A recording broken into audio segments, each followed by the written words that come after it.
And Judy, although Reva says it's a severe case, unfortunately, this sort of thing is not that uncommon. The shaken baby syndrome, which is what this appears to be, where somebody essentially grabs the baby and shakes it or bounces it in some way, and the blood just springs loose into the brain and crushes it. That's right. Every single year, there's a small proportion of cases investigated by Child Protective Services where these little babies and little children are put on life support of some type. And some of them make it, they come off of it.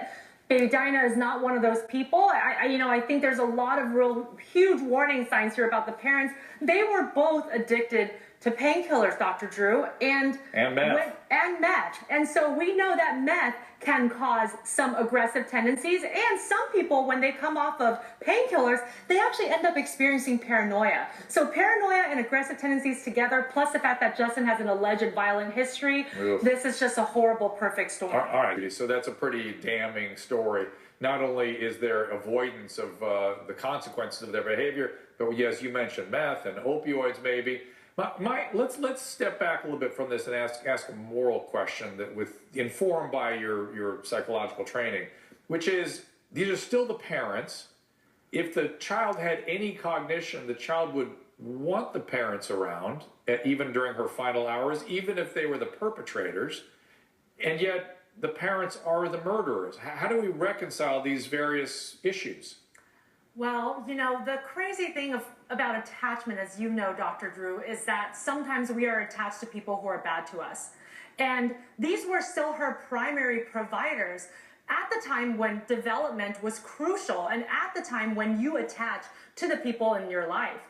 And so if your question is about, what is the moral sort of difficulty around this idea that they may have caused her the harm that ultimately led to her death, but yet they were still able to be present. Well, I think there's a couple of things. One is these parents may have just been horribly miseducated, had problems of their own, but didn't actually mean to kill their daughter, right? And not only that, they can still, I'm just thinking sort of, if we were looking at this from afar, these are the parents. They're still in attachment. They're still trying to make good decisions on behalf of the child who is brain dead. It's just and we don't even know if these kids, addicts, parents, were actually even directly responsible because the case is too fresh. That's right. We still don't know. We don't have a complete investigation. There's a lot of unknown factors still, but I know why probably the judge decided, it's not against the law to let them say goodbye, and there are all of these complicating factors, Dr. Drew. Why are we sitting here, Dr. Drew, trying to make excuses I'm not for making these excuses. parents? I'm not making excuses. We're trying. You are talking about attachment. This kid isn't attached to these monsters. Yes, they are.